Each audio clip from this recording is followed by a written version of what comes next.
Olha, cada passo que a gente dá no mundo digital é, no fundo, uma escolha sobre os nossos próprios direitos. E é essa história que a gente vai desvendar hoje, a evolução fascinante das leis que nos protegem.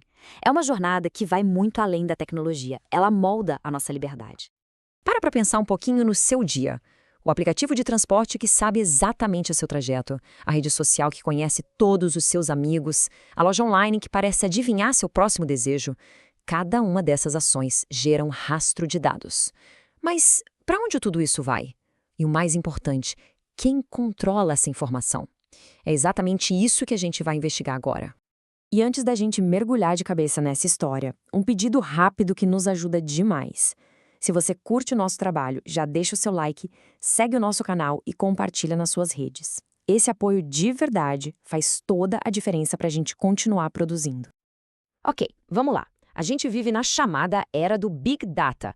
Imagina só, nós geramos mais dados em poucas horas do que a humanidade gerou em milênios de história. Isso transformou a informação pessoal em um dos recursos mais valiosos e, ao mesmo tempo, mais vulneráveis do nosso tempo.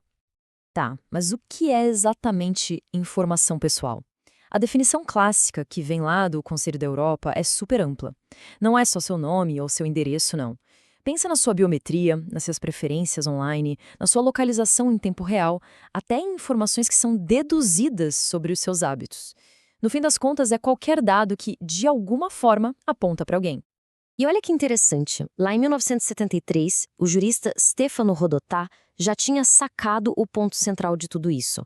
O problema nunca foram os fatos isolados, mas a capacidade dos computadores de cruzar e organizar tudo, transformando informações que antes estavam dispersas em bancos de dados poderosíssimos. E foi aí que o jogo começou a virar de verdade. Claro que essa nova realidade precisava de uma resposta, né? E ela veio, lá nos anos 70, com o nascimento da primeira geração de leis de proteção de dados, uma reação direta ao poder gigantesco dos supercomputadores daquela época. E como é que eram essas primeiras leis? Pensa nelas como se fossem regras para as grandes máquinas numa fábrica, e não para os trabalhadores. O foco era super técnico, no controle dos bancos de dados, principalmente os do Estado. A preocupação era com o mainframe, a máquina, e a perspectiva era do jurista ou do engenheiro. A pessoa comum, o cidadão, nem entrava nessa equação. Quando a gente olha para a linha do tempo, a evolução fica super clara. A gente partiu de um foco quase que exclusivo na tecnologia nos anos 70, para pouco a pouco mover o pêndulo na direção do indivíduo. Foi uma jornada que terminou nos princípios globais que a gente tem hoje. Bora entender como essa virada aconteceu? E é aqui que a coisa muda de figura. É o grande despertar. A percepção de que a questão central não era mais controlar as máquinas, mas sim empoderar as pessoas. Foi quando a segunda e a terceira gerações de leis de proteção de dados colocaram pela primeira vez o cidadão como protagonista da história. Olha, a mudança de filosofia é radical. A gente saiu de um modelo focado no Estado, que só queria controlar o banco de dados, para um modelo centrado no cidadão, com o objetivo de garantir direitos.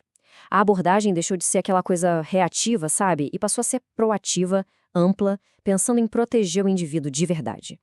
E no centro de tudo isso tem um conceito que é poderosíssimo: a autodeterminação informativa. Na prática, o que é isso? É o direito de decidir quem pode usar seus dados, para quê e como. Sabe quando um site pergunta se pode usar cookies? É um reflexo, ainda que bem simples, dessa ideia. O controle sai das mãos das empresas e vai para as mãos do indivíduo. E olha, fazendo uma pequena pausa aqui, se essa nossa conversa está sendo útil, que tal compartilhar? Ajudar a espalhar a consciência sobre esses direitos é fundamental, e fazer nosso conteúdo chegar a mais gente nos dá um gás enorme para continuar e criar ainda mais. A gente agradece muito. E aí a gente chega na quarta geração, o momento em que todas essas peças do quebra-cabeça finalmente se encaixam. Essa é a fase que a gente vive hoje.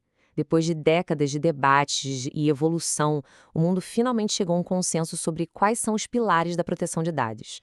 São os famosos princípios da informação justa, a base de leis como a GDPR na Europa e a nossa LGPD aqui no Brasil. Por exemplo, o princípio da finalidade garante que os dados coletados para uma entrega não podem ser usados para outra coisa sem permissão.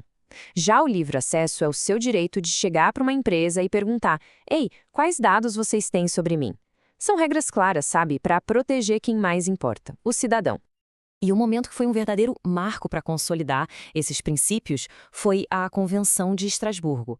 Ela foi revolucionária porque disse com todas as letras que proteger dados não é papo de tecnologia. É, na verdade, uma parte inseparável da proteção dos direitos humanos e das nossas liberdades fundamentais. Pois é, e toda essa jornada histórica nos traz até aqui, até o hoje. Um presente onde essas leis são mais importantes do que nunca. Porque a história, a gente sabe, nunca para. Aqui no Brasil, a materialização de toda essa evolução tem nome e sobrenome.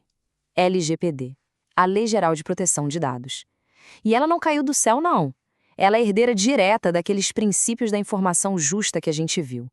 A LGPD traduz para a nossa realidade a finalidade, a segurança, a transparência, tudo com o objetivo de proteger nossos direitos fundamentais de liberdade e privacidade nessa era digital.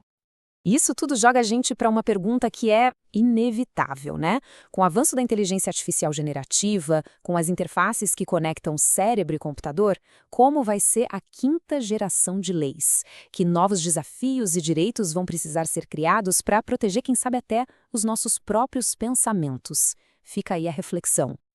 Bom, pessoal, chegamos ao fim da nossa análise de hoje. Muito obrigado por acompanhar. A atenção e o tempo de cada um são, sem dúvida, nosso maior incentivo para continuar. E se curtiu o papo e quer mais conteúdo assim no formato de áudio para ouvir onde quiser, é só seguir o DireitoCast lá no Spotify. Ah, e um último lembrete que é super importante. Deixar o like é um gesto simples, mas que faz toda a diferença. Ajuda muito as plataformas a entenderem que o conteúdo é legal e a mostrarem nosso trabalho para mais gente que se interessa pelo assunto. E para quem prefere vídeo, é só procurar por DireitoCast, tanto no YouTube quanto lá no TikTok. A gente se vê na próxima.